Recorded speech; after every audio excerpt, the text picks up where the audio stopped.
What's up, everybody? Welcome back to the basement. Chris Craddock joins us, our resident rocket scientist ninja, and he brought this really awesome bottle of Dalmore Scotch 15 year. It's an awesome bottle with a stag on it. Guys, we got some great books this week, like Action Lab's Black Betty, Rough Riders Ride or Die, Black Mask's The Wild, Mera, Queen of Atlantis, and the Terrifics from DC, Rick Veitch, The One, Images The Beef, Marvel gives us Lockjaw, and we've got two awesome indie published books, Alien Toilet Monster and Invasion from Planet Wrestletopia. Yeah, it's gonna be a great show. Grab your drinks, and we'll see you after the credits. Cheers.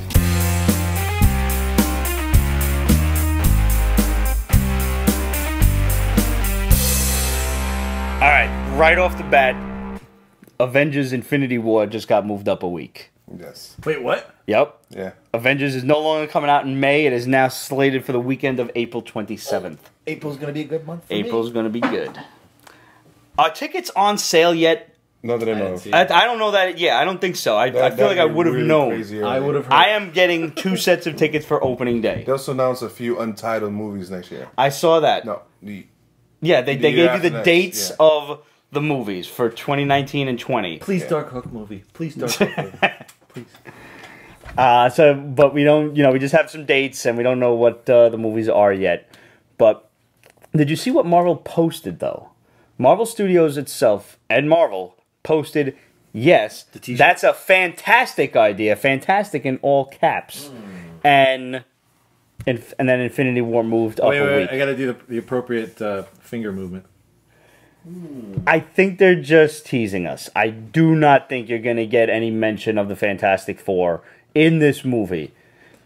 They'll just say Flame On or something. I've been wrong before. Maybe we'll get a mention of who bought Avengers Tower. Supposedly, what you call it? Supposedly Reed Richards bought it. No, I thought it was Dr. Doom. No, Dr. Doom was the other bidder. Sony, no, Fox. Fox is working.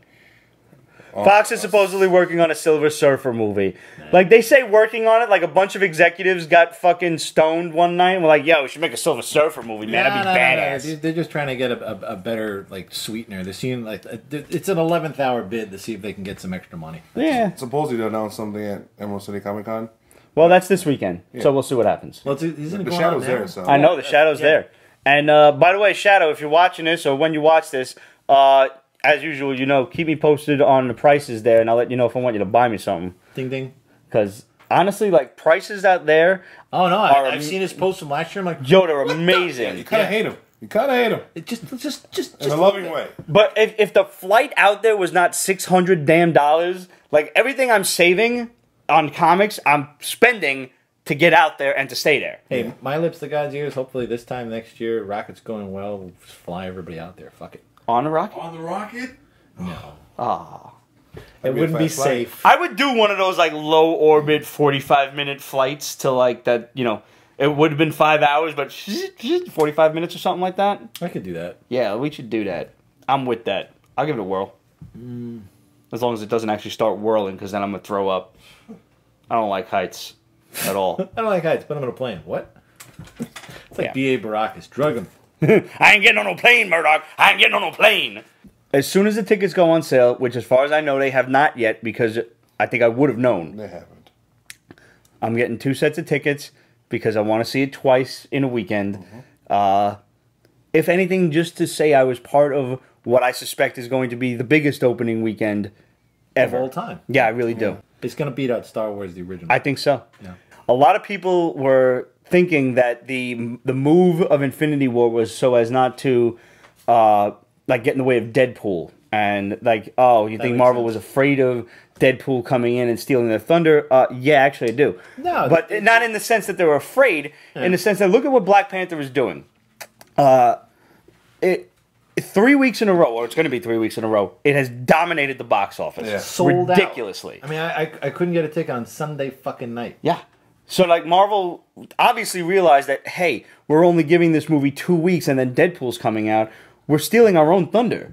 Move it back a week, give it the 3 weeks, and just rake in all of that cash. Disney is a genius powerhouse of media. It's basically every month, every 2 weeks, they've got a property coming out somewhere. Yep. And I mean, May is a Jessica big Jones month. comes out soon. Yep. Jessica Jones is out next weekend. And then they paused AOS for Black Panther and Jessica Jones, and it's going to come back right during Jessica Jones. That's on its mid-season break or whatever right It's now. approaching its 100th episode. I know. Yeah. I know. I'm so glad they renewed that, or they're going to renew that. I fully believe they are. They apparently they're filming the last episode of Agents of S.H.I.E.L.D., the season finale. They're filming it as a series finale, just in case. Which is nice. I appreciate that. Yeah. Because you don't want shit to just end in the cliffhanger. Right, and then the shit never comes back, like what happened to poor Alf. That show would be better served than Netflix, though. Oh. Absolutely. Yeah. Yes. They could branch out into so many different directions. They could actually have a better budget to get more superheroes in it. But I really hope they do what they intend to do at Disney, which is take Hulu and make it basically the MCU platform and just monetize every character. Sure. yeah. I mean, once this Fox deal goes through, And it's going to. Yeah. It's absolutely going to. Yeah, we're very lucky that we have good executives making good decisions on at least one comic property. And speaking of the other comic property. Yeah. Ooh, bomb. Yeah, let's get right to it. The Shadow has told us that, and it's not a definite, but DC Entertainment might just end up at Disney after all. The rumors have been circulating, jokes have been made, Yeah. but at this point, if the AT&T and WB merger fails, that is, falls through, the WB is going to start selling its parts, and Disney would definitely wind up buying DC. Yes. Without question. And if anybody's worrying about, a monopoly over the comic book industry, the Justice Department doesn't really care about a comic book industry. No. They care about, visual forms of motion media, things like that, or even radio. Mm-hmm. Nobody gives a fuck about comic books except us. Mm-hmm. So they're not going to really care about that, honestly.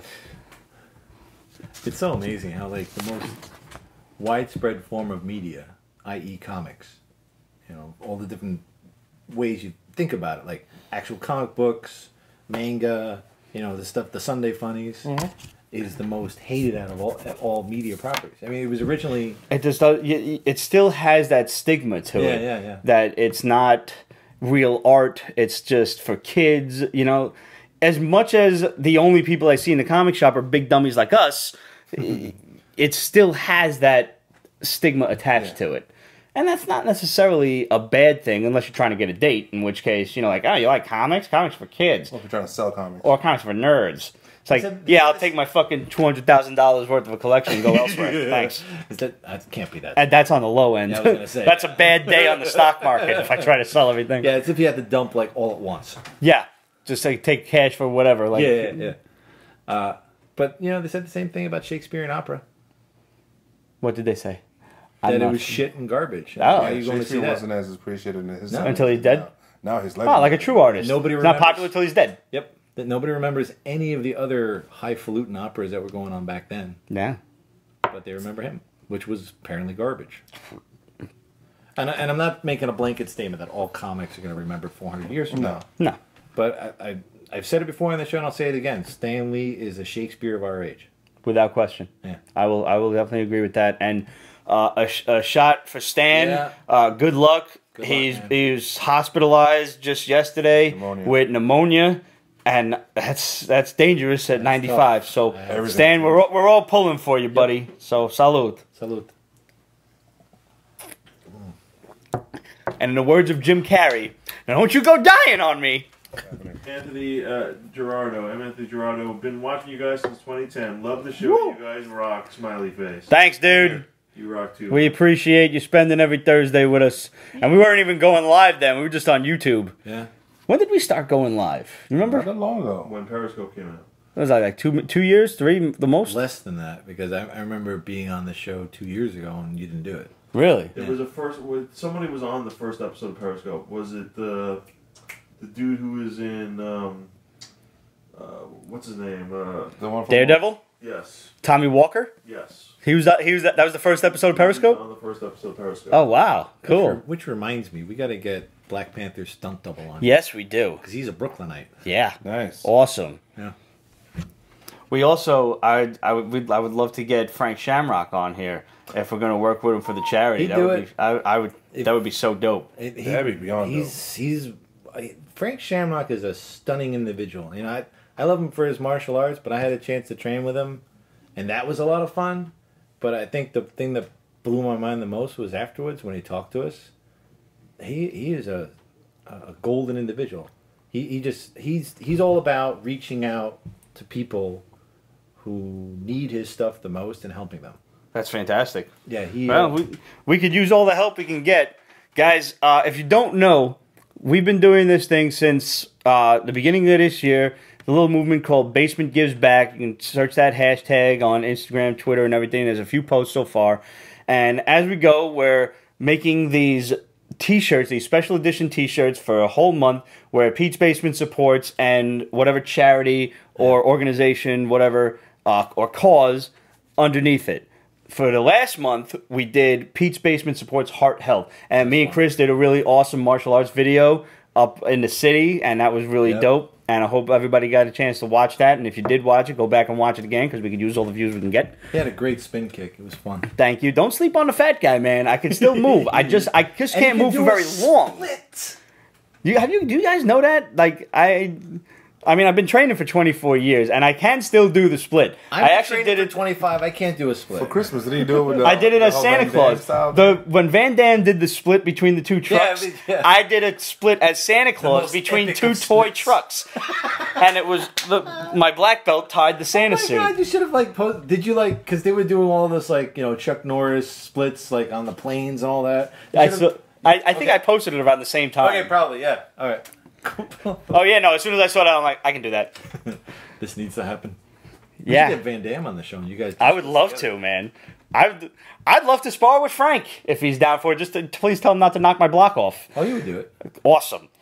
So this month we just set up a new T-shirt on our Pete's Basement store on represent.com/store/Pete's Basement.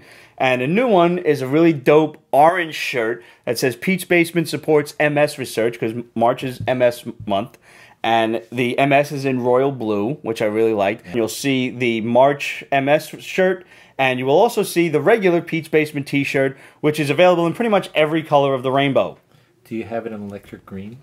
I actually think they do have an electric green. Yes. They've got a really cool royal, and they've got a really cool navy, too, that I want to get. Yeah. But what about puce? I don't know what that color is. You don't remember A Christmas Story? I do, but I still don't remember what that color is. Like a pinkish? Yeah. Okay. It's like puke. Oh, okay. No, there might be a slightly off red color. Yeah. But you remember the story, right? Like he took the stuff that made people fly and put it in a lollipop. LSD? No. Oh. I don't know. Different type of flying? Yeah. All right. Let's talk about the indie books for a second because they're kind of the highlight of my week. And I mean, we had some good books this week. Yeah. We did. These were fun, though. I am wearing my Hulk Hogan versus Ultimate Warrior WrestleMania 6 t-shirt purely because of Invasion from Planet Wrestletopia. Oh, yeah. From Suspicious Behavior Products. You can check them out at suspiciousbehaviorproducts.com. This is the PDF that they sent us that I conveniently printed out for us here. Now, I do not normally like wrestling books. Isn't it? It's a fun book. And at no point does it ever take itself too seriously. I think that's the best part. Well, I got fists of plutonium and I got the fans of pandemonium. It's totally a wrestling. It has the wrestling dialogue to it. I'm fully expecting to be watching Mean Gene Okerlund interviewing this guy in the 80s. Where's Mike Cassandra? He's the biggest Braun fan there is, and handsome Rusev of all things. We joke about that all the time. Like, why would you need to say that? You don't say that Rusev is handsome. But you know this. You know Rusev is handsome, so you don't have to call him handsome Rusev. If you know the comic book industry, it does kind of venture into some of the more serious stuff. Like the wrestlers having to sit back and deal with the whole family friendliness of stuff. Sure. Ooh, girls locker especially room. with Danny. Yeah. And Danny was amateur wrestler for forever. Penny. Yeah. So you know. I actually really want Penny to read this. Yeah, and you pick that stuff up, but it is fun. And the guy being like subjected to the the scripts and stuff like, Yeah. oh, you were gonna win the championship, but that changed. Now we want the wholesome guy to win again. He's gonna keep the belt. The Hawaiian guy has to portray an Asian. Right, he's playing it. So it has its moments where they kind of let you get a look behind the veil, but it's treated in a very lighthearted manner, so as not to kind of dissuade the casual reader. Rock and Roll Rory Landell is the main character, and he's kind of a douche. Yeah. He wants to be the big shot. He's a lovable douche. He is a very lovable douche. Like he just wants to be the champ, but he's kind of Macho King Randy Savage as opposed to Macho Man Randy Savage. Like Ric Flair on There's room for growth, which it's always good for a character to have room for growth because you get to watch and be part of that journey. And I'm really glad you're here for this because part of what I really thought was interesting in this book was he's not going to be the champion anymore. Like he was slated to fight the champ and he was going to win, but now the producer told him like, nah, you're out. This guy's going to win. But before that happened, he cut a promo. He did, and that's what causes the problems. So part of the problem. Isn't the injury issue also part of the problem? Yeah, he's got a bad knee. Yeah. And that is, Hawaiian manager who plays like Tu Wong Fu. I forget the guy's name. But he's like, I'm not even Asian. I'm Hawaiian, for Christ's sake. Yeah. Like Don that. Fung Wong or something like that. He's Samoan or something. And probably a nod to The Rock. So he does the interview with the guy that kind of looks like me, Gene Okerlund. And he's like, I don't care about being the world champion anymore because that's just Earth. I'm the world galaxy champion. And he took like a pizza box and carved a galaxy pizza and made a belt out of it. And so this broadcast is going out into the world and it's going into space. And it takes 15 years for it to actually reach planet Wrestletopia. And this guy's watching TV and he's like, you got to alert the king. I just received a very interesting broadcast. And this guy, I got to read this to you. I mean, Alpha Centauri is 4 light years. So. It reached a spaceship that's close to us, and that spaceship relayed it to the planet. Mm-hmm. Hence the opening dialogue, Black Hole Maw, whatever that was. And he contacts home planet, and he's like, Wrestletopian Central Command, identify yourself, brother. And I'm like, all right, we're talking like Hulk Hogan? I'm in. And he's like, from Deep Gorge, Wrestletopia, weighing in at a big super daddy, 452 pounds, the king of Crush, the Sultan of Squash. I'm like, yeah, we get it, confirmed, you're you. And confirmed. Like, he's identifying himself, like he's introducing himself. At that, I'm a page and a half in, and I'm like, all right, I'm going to have fun with this. I cannot wait for issue 2 to come out. Seriously. And you can find that at suspiciousbehaviorproducts.com. He relays it to the king, and the king's like, who is this little twerp? This guy can't be the galaxy champion. There's only one galaxy champion. He turns around, he's got like the luchador mask, and he's like, manifest destiny. It's a great name. It was great. Loved it.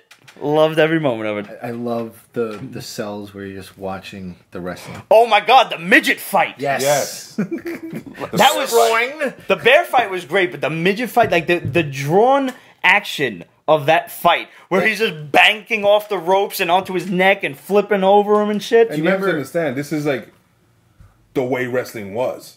I mean, they still have midgets, but not as bad as it used to be back in the day. Right. Before you had people doing elbow drops from the top of the cage through chairs and ladders and stuff, it was just, a couple of flips and clotheslines and big boots to the face. Yeah. And now you got acrobatic midgets. Yeah.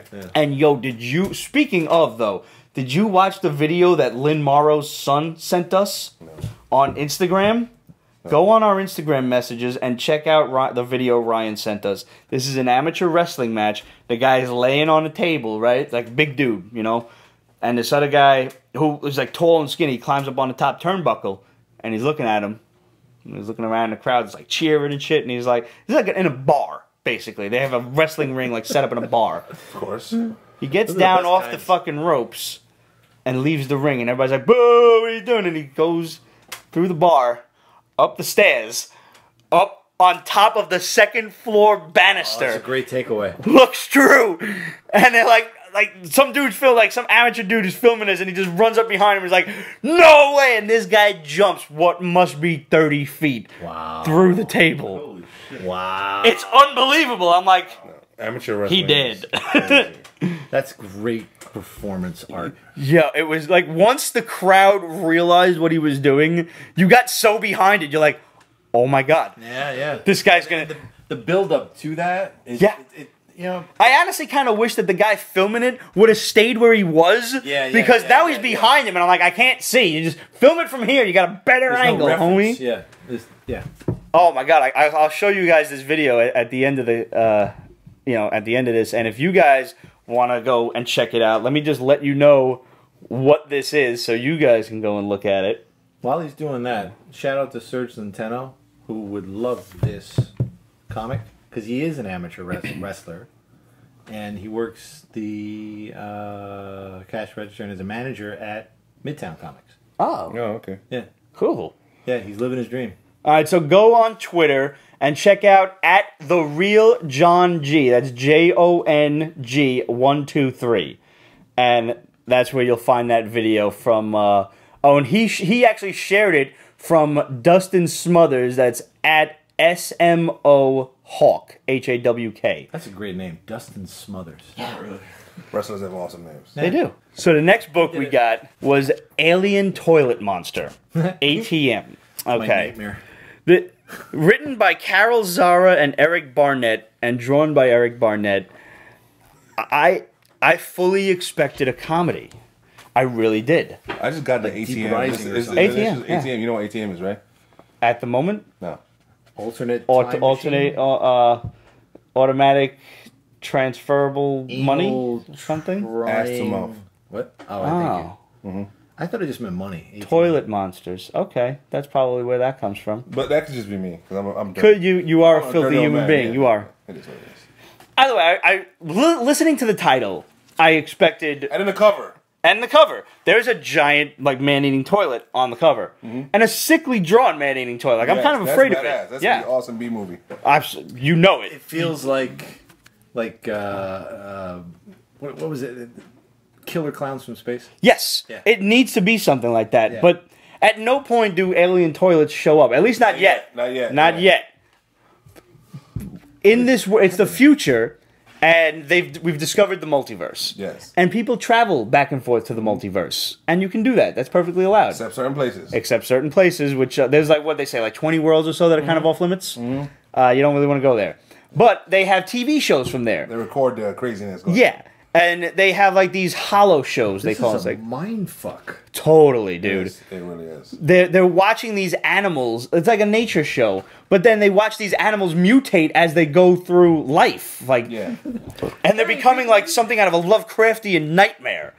A fox with like Cthulhu tendrils in its face and tell you, shit. Scorpion that tail. thing is And a drawn scorpion tail. so well because it's one of those I can't look away from. I had to turn back and look at it. Yeah, wait till you see the rest of it, dude. All right, okay.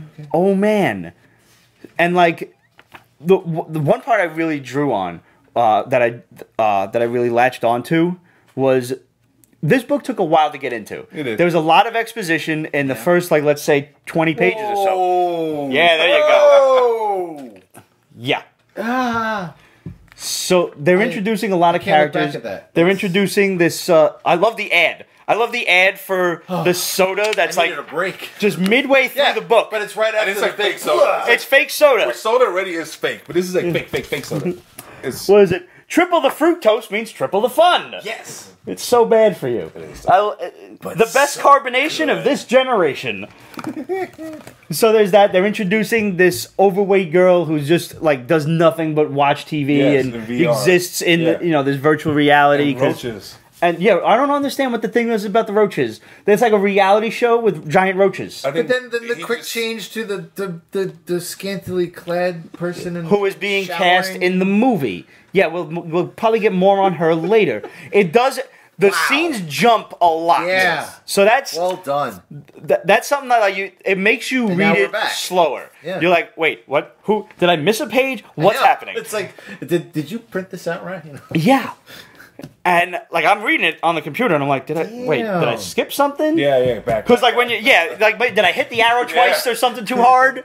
And now we're back into the love story again. What's happening? And you get this guy he's an older dude. He's running a restaurant, Yeah, Frank. and his girl died she's of what I assume fucking is it cancer. now. Yeah. Yeah, there's another creature. Yeah, now look at that thing. Look how horrifying that is. That is a monster of monsters. Most people can't look away from nature's sex shows. Why is there always sex in nature shows? Why, as humans, do we want to see animals mount each other? I don't. I want to see cute little bunnies and things maybe get eaten by an alligator or something. Sorry, Chris. Don't just want to get... I just hate bunnies. I don't need to see animal sex. It's weird. Bunny fucker. And that's just as weird in this book, but the fact that they acknowledge that it's an animal show and there's always sex in animal shows, that's why it's there. But there's more. Oh, yeah, dude. There's a big-ass creature coming. So this dude, Frank, is very sad. His wife died 15 years ago of cancer, and all of a sudden, one of his waiters comes in, or his other cook, and was like, "Hey, there's a young lady out here to see you." And he comes out, and it's his wife, a younger version of his wife from somewhere else in the multiverse. Drawn very, very dollish. Yes, like the other girl hating on her. She's dollish. Because this girl wanted to hook up with Frank. She's like, "What?" I love how she immediately turned to just talking shit about her.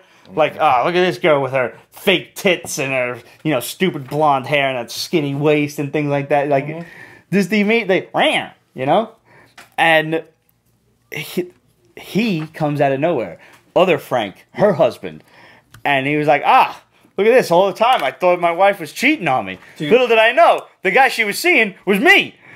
But he's a stupider version of He's a way stupider version. Yeah. And he's like, hey, man, nice to meet you. And he's like, don't fucking touch me. There's rules. Yeah, we got that shit from Time Cop. The same matter can't occupy the same space. And then it happened. And then he touched him. Yeah. But the secret time police, the secret multiverse police show up, and they look like Nazis. They look like something straight out of the SS. They're corrupt Nazis. Yes, they are. Except for the whole touching rule. Yeah, this is great. Touching. I'm like reading through it as I'm getting a commentary as I read it. And so anywhere else. That's kind of where that whole scene is left off until. This one dude who, he's like. But then there's this break, and then. Yeah, you'll understand. You wonder what the hell's happening. You'll see why that's happening. No, I don't, because there's another ad. One of the films, which looks like a 4-year-old made it. Oh yeah, that's you're past it. Okay. So that scientist that got killed by that other monster. Yeah. The Rackle. So now the monster. By the way, that is what's called a Rackle suit. It's for a level 4 containment. Anything above Ebola or whatever. Interesting. Thank you. It's always good to have scientists on the show. Yeah. So now the monster winds up on their Earth, their universe. Yeah, he's here now. He screwed up big. And this guy who was watching TV goes out to throw the garbage out, and he's like, "Holy shit, they're real!" Like they all thought it was a made-up show. Yeah. Until now, he's looking at this fucking thing like, "Uh-oh, what do I do?" And then and he runs away, and he's like, "Frank, we've got a situation back here." And there's Van Damme and the Time Cops. That's where it ends. Yeah.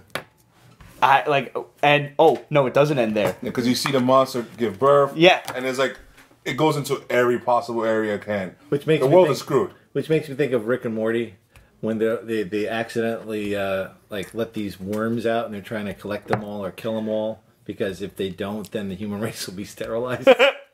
And then a pigeon grabs one and flies like, "Well, you better save some sperm, Morty." And that was the start of the episode. So the thing I'm really excited about on this, aside from it, like I said, I was expecting a humorous book, not an adventure comic. Least of all, not a comic about a multiverse. Yeah. I was honestly expecting a comic about a B horror movie, and I was totally accepting of that because you know me in horror movies, especially totally. B horror movies. Yes, we know. The amount of work that was put into that comic, kudos to you guys. Yes, seriously. They have a toy. Yes, a toy line. A toy monster. A toy toilet monster. I need this in my life. So is he kind of like the Crypt Keeper? Like, this is his universe he's talking about? I hope so. Yeah. And we have a roach. We've got one of the giant roaches, too. Giant roaches, now. What did you put in my scotch? I don't know, man. Like, I was, like, tripping on that fucking comic. I swear. I really enjoyed this, man. It was really good. Yeah. AlienToiletMonster.com, guys. Go and check it out. Yes. And now it's just all downhill from there. Let's talk about the rest of the comics. I'm just kidding. I don't think. No, I mean there was.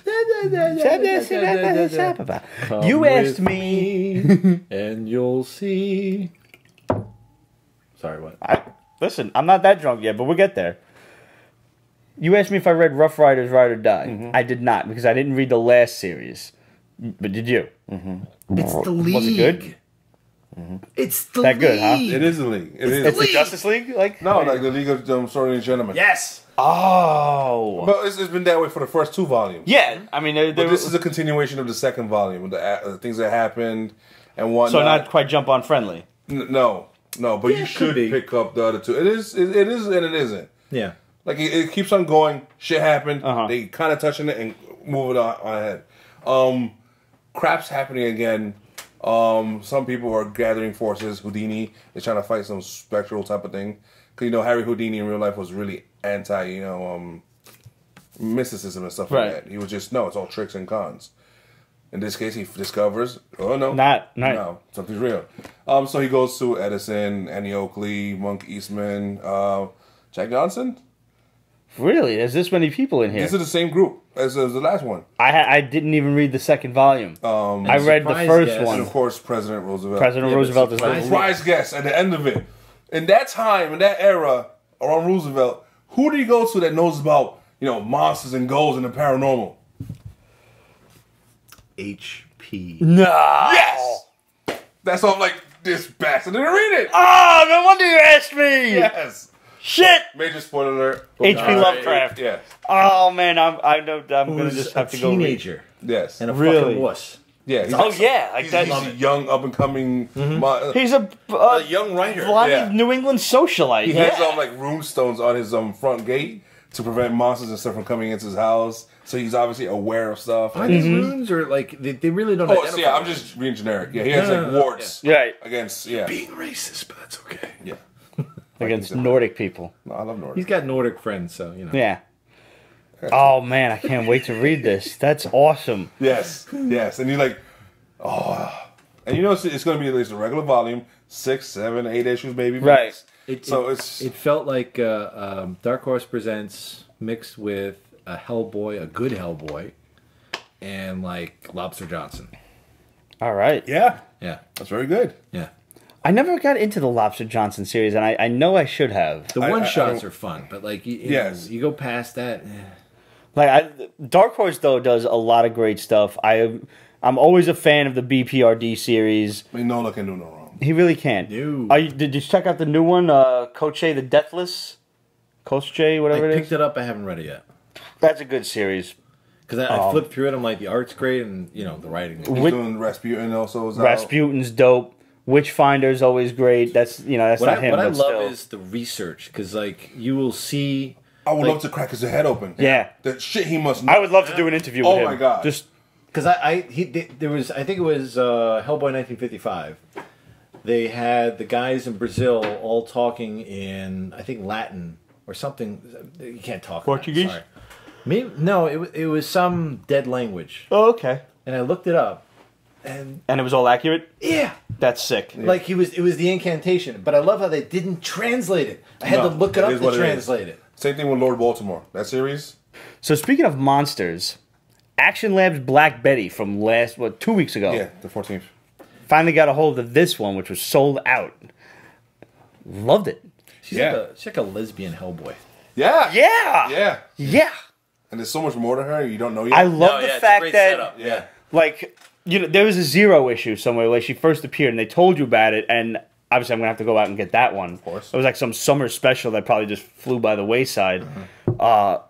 So she hunts monsters for a fee. This is what she does, and usually she's pretty good with killing them. But when she can't kill them, she has a power to absorb them into herself. But she doesn't really know what kind of damage that does to her. Except for tattoos. But it leaves a tattoo of the monster on her body somewhere. Which we'll probably That's come cool. back to later. I'm sure we will. And what happens when you've killed so many monsters that way that you run out of canvas? Now what? You absorb more people. No. Yeah, do you just get a cover up and just start going over it? I don't know. But she goes off to find this farmer's daughter, and her idiot brother chimes in I'm going with you. It's my sister. And Your bait. yeah. And she was like, basically, your bait, and it's a troll that they're fighting. Draw the troll out and make a run for it. But it's like a Western set in the 80s. Because like the language that she uses, like when she's at the bar and she's overhearing this guy cry about he lost his daughter. It's like, yeah, I can get him and I can kill him for a fee. You know, and I'm not doing it right, but like the directness and the lack of like propriety or anything. Yeah, just, yeah. It's like, but you got money, I'll go get your daughter back. She's not like being, she's not like saying, "Oh, I'm super strong" and all that. She's just like, "Yeah, this could happen." It's like Wolverine. Same Yeah. thing. Yeah. And I like the fact that she was drawn curvy. She's not like some skinny Drawn twig. real. Yeah. Yeah. I enjoyed this book immensely. Action Lab will always surprise you. Sometimes they'll put out a book that you're just like, what? And then sometimes they'll put out a book like this and you're like, this is so dope, I need to get more. That's real art. Yeah. Hit or miss. That's the way it always is. And, speaking of, Black Mask is what was that? Okay. Black Mask is a company that I usually stand by. Like they've put out good stuff. They put out awesome shit. Good. I was just like, what happened? 12 Reasons to Die, I got Black to the Eyed lesbian Kids. thing. The bank one. 4 kids walk into a bank. They've done really good stuff. This one, The Wilds, is basically just... It's beautiful, but I couldn't get my head around it. 28 days later meets The Walking Dead. These people are existing in a time period where some disease has caused people to lose their fucking shit, and they're killing people, but they look like they've got like flowers and things growing on them. I'm not sure if that's supposed to be scales or if they're just like flowers. I like that. I like the idea of like plants taking you over, like mushrooms and stuff. Yeah, whatever. It's reproductive. And like there's, they have like compounds now and they send runners out to get supplies and stuff. And this girl comes back and she visits with her lesbian lover, and there were tits in this book, which is always great. Yeah, but not just tits. There was full-on Lesbianism. nudity, lesbianism. Like, I haven't seen that good lesbianism since Batwoman. Yeah, Black Mask isn't shy. No, they're not. No, not at all. And her lover's like, "What? Let's just leave. We don't need them anymore. We can exist on our own." And she's like, "No, but they do need us. They'll never survive without us." She's like, "Who cares?" Oh, the taboo on top. And she's like, "But think about that girl who needed the medicine. She wouldn't be alive if it weren't for me. I have to do this. This is what I do." And blah blah blah. And now one of her other friends like arrives at the compound. He's like, "They're coming." I'm like, listen, I'm a zombie fan. I am. So am I. But It's not a bad book. I'm just like it. I'd give it like 2 more issues to see where it goes. Yeah, You know? I'll give it the rule of 3. Yeah. Mm-hmm. Usually by 3rd, if it hasn't grabbed me, it's like, okay, bye. Like I do want to know, like they're coming. Okay, is there a giant horde of them? Does it get worse than just a bunch of people? Or is it going to fall into the trap of The Walking Dead, where it's just people hating other people, and these zombie creatures take a back seat? Yeah, but the thing is about The Walking Dead is like I just can't stop myself from picking it up, even though I know there's nothing. no, the book is great. I love the book. So. Yeah, I'm not even on the book. You're invested in the characters and the growth and The TV show's I want it to basura go now. somewhere, but it won't. It's like, where's it going to go now? They're It's gonna just kill like more life people. existing day after day. I don't need that. I want fantasy, damn it. So I Right. love, what's his name? Finishing off Invisible. Yeah. That was like, okay, he's done with it. Glad you brought that up. I could have milked that, but he didn't. What was his name? Ryan. Ollie? No, not that was the Reynolds? artist. Toby Maguire? Wait, no. Fuck, the writer of Walking Dead and Invincible. I can't think of his name. Kirkman. Thank you. I said Ryan. It was Robert. Robert Kirkman. I was way off. Samsonite.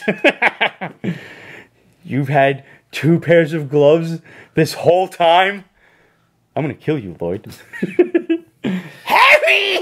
Your hands are freezing! Do you realize what we've done? Actually scared the shit out of me. I wasn't expecting that. Anyway, speaking of Robert Kirkman leaving Invincible, now Ryan Otley is By the going way, to be... you know, just to interject, like, nice reflexes. Like, you went, like, guard up. Yeah. Yeah, no. And it serves twofold. 1, I'm defended, and 2, not in the face. I need the face. I need the face. I'm in media. This is the moneymaker, not in the face. Ryan Otley. The money maker. Ryan Otley is going to Spider-Man once Dan Slott leaves. Dan Slott is leaving, and Nick Spencer of Captain Hydra fame is going to be writing Amazing Spider-Man. Wait, No, how do you feel about that, Pete? All right, here's the thing. I don't totally blame Nick Spencer for the whole Captain Hydra thing. Honestly, it probably could have been a really cool story if not for the amount of fanfare that the story got. Yeah, it'd be great if it didn't suck. That too. No, or it shouldn't have been. It should not have been an event. The fact that it was an event, the fact that it got so much worldwide attention because all of a sudden, oh, Cap's a Hydra agent and he's never coming back. He's never going to be Cap again. Like Superman's still dead. You shut up. Right. Superman died back in 92 and he's still dead. Fucking Batman got his back broken and he didn't come back. Peter Parker was dead and now Doc Ock is Spider-Man still, or something like that. Still. Of course he was coming back. That story could have been great, contained within Captain America. Have a bunch of guest stars, Bucky, Black Widow, whomever. You do not need that to be a world-spanning event. Yeah, but Black Widow had to be naked. Absolutely. Yeah. What you should have done is like a big old annual crossover. I miss Sure, those. I really do. And now that we have a new editor-in-chief at Marvel, maybe we'll get that. Maybe he'll finally see what Axel was doing wrong all this time, and not every goddamn thing needs to be an event. We don't need any more events. Once a year is fine. If that. And give it a rest for a little while, because we're kind of evented out at this point. Yeah. Remember when guest stars in comic books used to be an awesome thing? Yeah. Like, holy shit, Moon Knight's in Spider-Man this week? Awesome! Because it was once in a blue moon. Right. Round Robin, The Sidekick's Revenge, one of Mark Bagley's first series on Amazing Spider-Man, had fucking Punisher, Moon Knight, Night Thrasher, and you're like, holy shit, how many people can we squeeze into one comic book? That's when, like, 20 years later, Marvel's like, hold my beer. Yeah. That was a cool thing also Hold about my Maximum weed. Carnage. Yes. Yeah. That was a worldwide event Yeah. in Spider-Man. Yes. Yep. That had everyone in it. Which, by the way, should be 801 for fuck's sake. And then I'm sorry. That place. And I'm glad you brought that up, because Marvel Legacy is not continuing. They conveniently, through some bunch of fuddy-duddy muddy math, got all their books into centennial issues, anniversary issues, all at the same time. You were doing well so done. well, Marvel. You really did. You had me, and then you just left it. And now everything's starting at issue 1 again. Hey, maybe they're gonna do like the whole like lover thing where you're about to climax and then they walk away and you're like, what the fuck are you doing? And they get back on. No, they're gonna do the lover thing where there's that weird like sex practice where you're about to fucking shoot your load and then they grab your dick and squeeze. That's how it feels.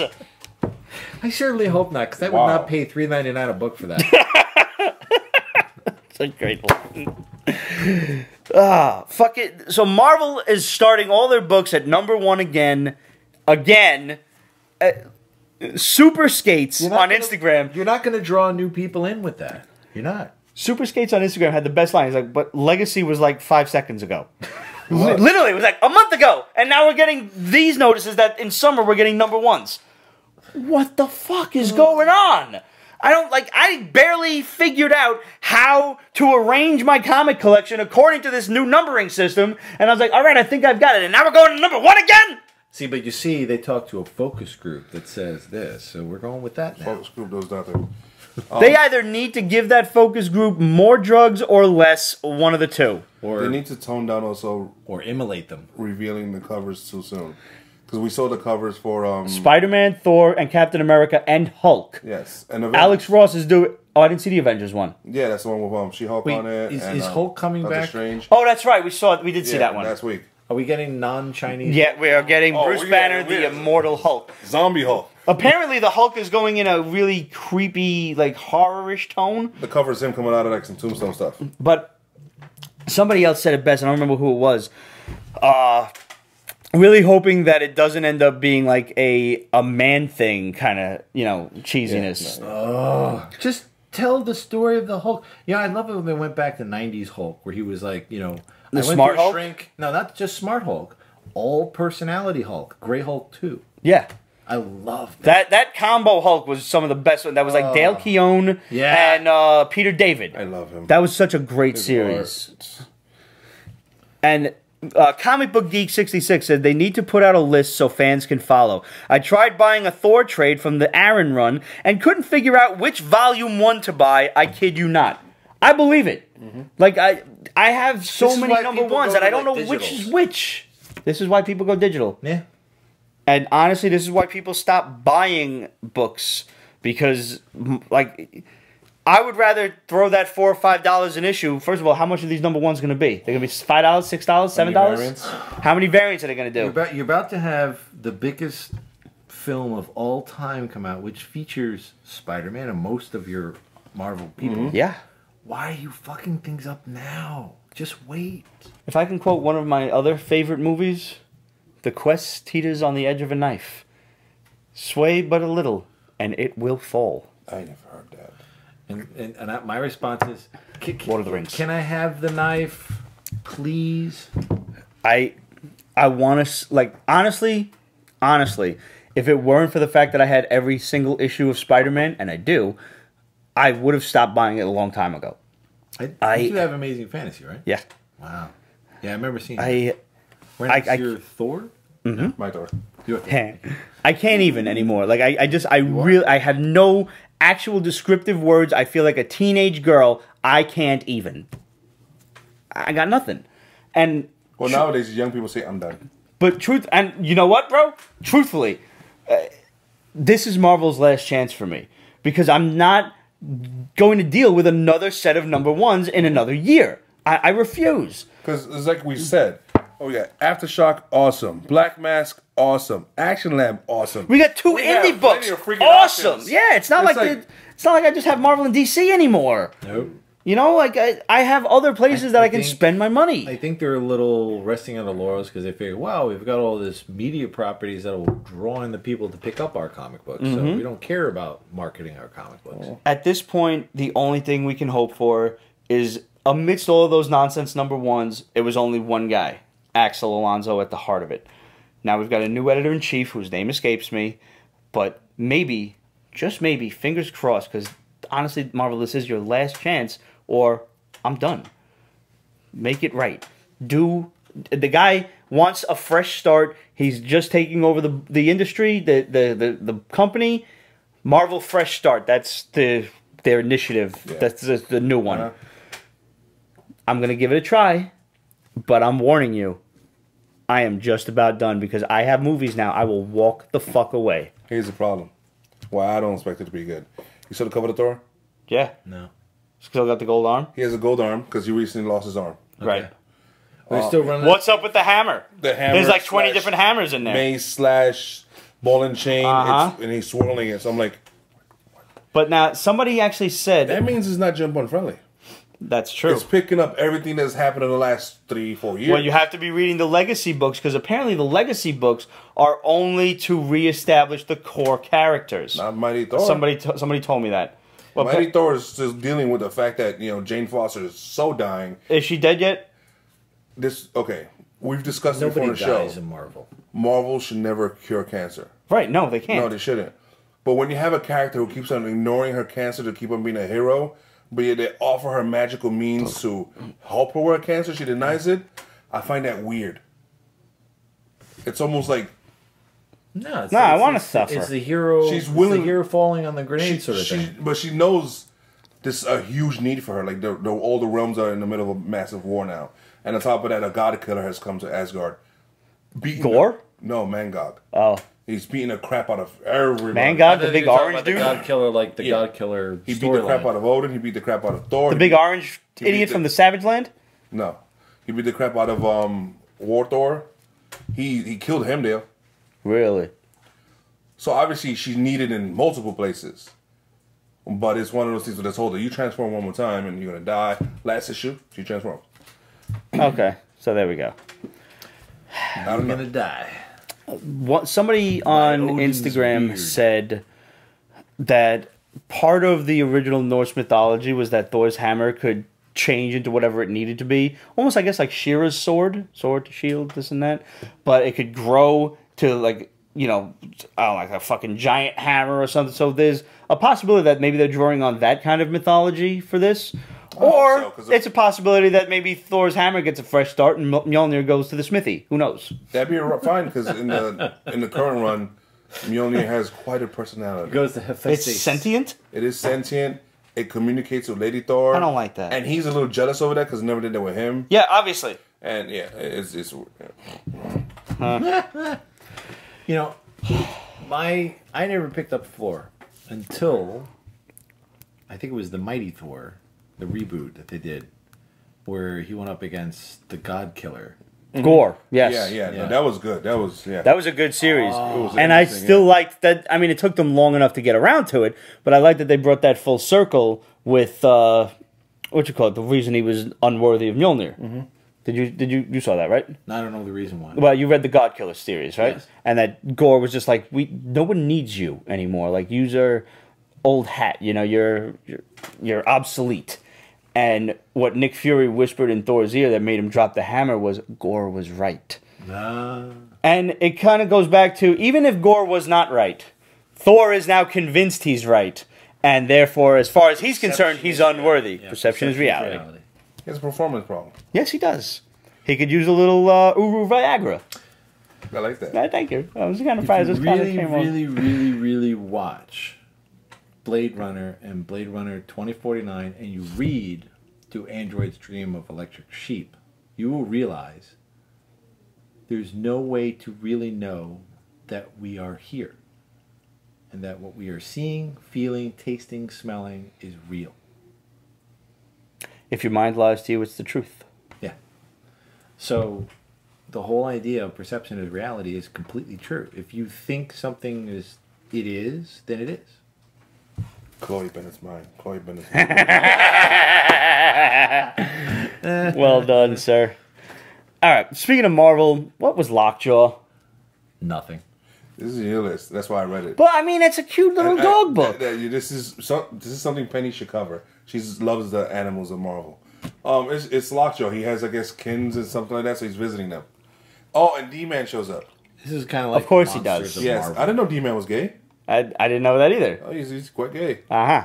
So it that's ends up new. with them in Savage Land, and of course... Wait, is Lockjaw talking? No. Okay. And of course... Is the first 20 pages of the book in Wookiee? No. Or... Bulldog? It ends up in Savage Land, where D-Man is like in love with what's his name? Kazar? Yeah. Uh-huh. Yeah. No, I'm not paying attention. No, there's no reason for that. Moving on. So, honestly, let's settle this right now. Who would win the fight? Lockjaw or Crypto? Crypto. I think Crypto. Crypto should win. This is like He's a fucking Kryptonian, for fuck's sake. yeah. Yeah. He's got the mass of a planet. Yeah. It's like, we gonna teleport him to death? No. Out of space? Bamf, bamf, bamf, bamf. Chomp. Done. All right, let's go over to DC. The Terrifics The Fantastic Four? of DC. I did not dislike this book. It was a fun book, Yeah. but I do not care for somebody with his T-spears. I want to take those T-spears, put them in a sock, and beat him with them. Like a homie sock, right? Yes. It reminded me Which, of... if you were from New York, that's what you did on Halloween. Do you remember the reboot of X Factor with Strong Guy? Yes. That's what it felt like to me. All right. Which So, the only good Metamorpho being strong guy? More like Plastic Man. Not Plastic Man. Elongated Man. Sorry. No, that's No, that was Plastic Oh, Man. sorry. That was like my draw for the book was, hey, Plastic Man's back, and it's Yeah. about damn time. But of course, he's still in that weird egg. Right. I love the Dark Dark Knight's Metal, isn't which- over yet. Not over yet. Let's take the biggest part of what could be an awesome comic and not use it. I didn't hate this book, but I did. I'm like, I don't care about it. Yeah. You know? It wasn't Silencer or Sideways. Sideways I liked even more than Silencer. What? Because Romita shat all over freaking... Silencer. Yes. Yeah. Retire, dude. Retire. I'm sorry. You have a pretty cool power Hey. zone of silence. Mera, Queen of Atlantis. Is it Mera or Mera? I don't know. I say Mera. You could say Mera. Tomato, Mera. tomato. You know, I have to be honest. I saw the title and it's like, no. But did you see I think it was Art Germ who did the variant. The variant. cover. I did not. If that's not a reason to buy the book, I don't know what is. Arjun's variant. You seen his Supergirl variants? Yeah. Unless it's Frank Cho nudity, no. Art Germ's pretty damn good, though, man. Frank Cho has a ballpoint pen sketchbook he's working on. Really? Like, follow him on Instagram or Facebook. Did you see that amazing Spider-Man cover with Mary Jane? Yes. Who needs that shit- Pornhub? You just need Frank Cho to do flip books for you. It was awesome. He got bitten by a spider. Frank Cho? And his hands, like, there's 2 bite marks and it's scabbing over and everything. It's like, Oh, wait, I think I saw that post. Like, no superpowers yet. yeah. Was it radioactive? No, he wishes it was. Was it nuclear? Nope. Was it nuclear? No. Yo, that Amazing Spider-Man Mary Jane cover, the Wheat Cakes one, where she's trying to squeeze her ass into the jeans, that shit went for like $1,700. You know the guy who penned it, and I apologize for not knowing the artist. Excuse me. That was Frank Cho. Oh, it is Frank. Yeah. I didn't want to like assume. No, that's Frank Cho. Okay. You can't miss his women. Like, they have a certain... Yeah, like Adam Hughes. Their women are very... to them. I'm done. It's like, think of every like cartoon you saw by Tex Avery times 10. Yes. That'd be the response. Like the wolf scene, wherever he drives up in his car. I mean, with big this eyes. you talk about some like Ralph Bakshi looking women. Yeah. Jesus Christ. You like that reference, didn't you? Yeah. Yeah. Oh, absolutely. Like I'm like going through the rotoscoping right now in my mind. So Like, Frank Cho is married, right? I think so. Yeah. Yeah, that totally was like a married person's. Oh yeah, he's actually very good with the dialogue. So is Adam Hughes, for that matter. But down to the artwork, because that little smile underneath his cowl, Spider-Man, that totally was a smirk from a married person. You know? Like, can I help you? No, I don't think I can help you right now. Yeah, okay. Call Mephisto. I don't want to be married to you anymore. And that's totally a married person's response. That's great. Mera was not. I mean, it was jump on friendly because I'm not up on Justice League or Aquaman at the moment. I'm still getting them, but I haven't read them in a long I time. read issues 9 through 30 on Monday and Tuesday. You're Wait, a hero. just to break in and add one more thing to the Frank Cho thing. My wife is in the other room and in the closet, and she just goes, "Fuck!" And I'm like, "Are you okay?" She's like, "What part of fuck makes you think I'm okay?" I love you, wife. Do I have to come in there is my next question. Well, we laughed for the next 12 minutes, so it doesn't matter. Anyway, I'm sorry to break. No, stay inside now. I don't need you. I don't need you at all, ever. I'm going to mom's. Yep. That was me talking, by the way. I know. Oh, I know.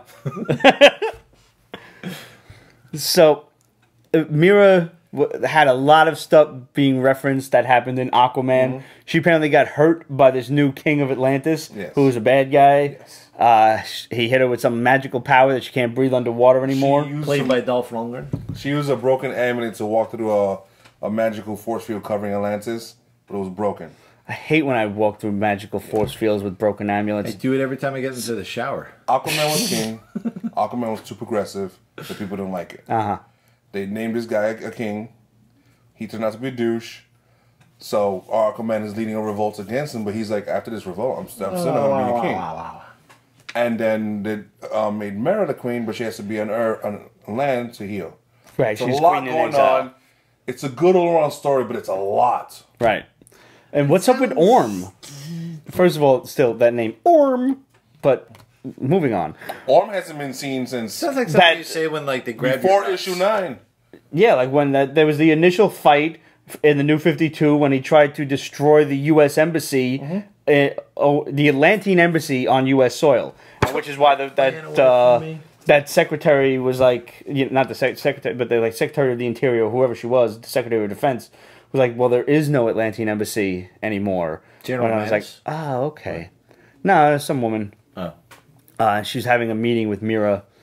Like, it wasn't a bad book. Yeah. It was just there's a lot of stuff going on that is only being half explained because if you didn't read the other books, you're gonna be a little lost. Is it setting up for further, or I don't know if this is a mini or not. Yeah, it's definitely a mini.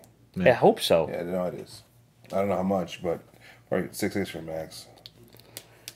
All right, Rick Veitch the One, or Veitch. I don't know how to pronounce this guy's name. The artwork was incredible.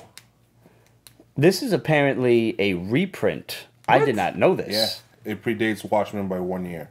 What? Yeah. Which explains an awful lot. I thought this was a modern book. This is the one with the presidents and the nuclear missiles that are just falling out of the sky. No, I didn't get to that one. I'm sorry. This is weird.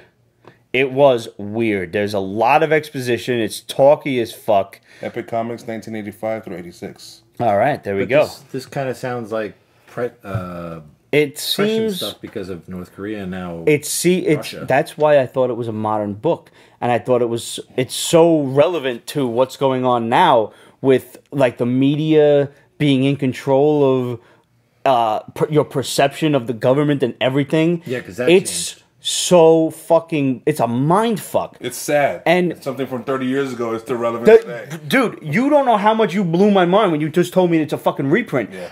Honestly, I did not like this book when I read it because I don't like political books. I don't like books about political intrigue. I'm reading my comics for escapism. And when I'm looking at this media mogul who is pitting the United States and Russia against each other and making it look like there's a war going on, and now, well, everybody, and the president and the Russian prime minister are like, well, the world is watching this sea battle. We can't, bend over backward. We can't lose face. We have to fight now. And you're making this happen. So as this media mogul is a douchebag, but also, in the midst of all of this, Great chess player. people are randomly like falling asleep because they're seeing a big ass tide thing in the air. Like there's a fucking I don't know. There's like It's just a Tide commercial. No. there's like a weird explosion in the air. And people are falling asleep, and while they're asleep, they're like spirits are in other bodies or something. And this superhero lands on Earth, and he's covered in flames and shit, and you don't even know what the hell is going on there. And the story keeps bouncing back and forth to narrators who are the characters in the book, and it's like they're doing an interview with you. And they're telling you what their thought process is as the story is going on. And you've got the media asshole, you've got the U.S. president, you've got the Russian prime minister, you've got this sexy like 80s broad who was just trying to take care of her son. You've got this like stoned out wino dude. I did not like this book. It annoyed me. Too close to home. Until you just told me it's fucking 30 years old. Yeah. The fact that I just read a 30-year book that is so relevant to the modern age that I thought it was written now is mind-blowing, dude. Yes. I had no idea this was a reprint. It's a depressing yet enlightening thing that things change, but they don't. Yeah. It's amazing. It's like, I mean, back in the 80s, during the height of the Cold War, where this book is obviously taking place, and I just thought it was, kind of an extrapolation of the modern society where we're kind of in this media Cold War at this point. I was going to tell you guys, don't bother with this. I really was. Until, like, holy shit, dude. It's almost like you have to read this book now, because the fact that this is like reading some Nostradamus shit and watching him predict fucking shit. Like, holy shit. And by the way, just real quick, if you guys watch a Nostradamus special, ignore everything you've ever seen of Nostradamus post 9/11. Except for the guy with the weird hair, because aliens. Definitely aliens. It's always aliens. Forget any Nostradamus thing you've ever seen post 9/11 because it's all fabricated bullshit. It's all the media lying to you. I'm telling you this as an honest-to-God fan of Nostradamus. I got books by the Big D, the Big Dom. Just going to call him that because I think it's cool. Go out and get yourself The Man Who Knew Too Much, or The Man Who Knew Everything. The Man Who Knew Too Much. 1981 documentary about Nostradamus hosted by Orson Welles. That is the truest stories. It's a playoff of the Hitchcock film. Yes, yes, which is The Man Who Knew Too Little. Right? Yeah. Go out, find that movie. Whether it's on YouTube or you get a VHS, because it's not on Blu-ray, it's not on DVD or Blu-ray, so don't bother. Get this video. Watch it somehow.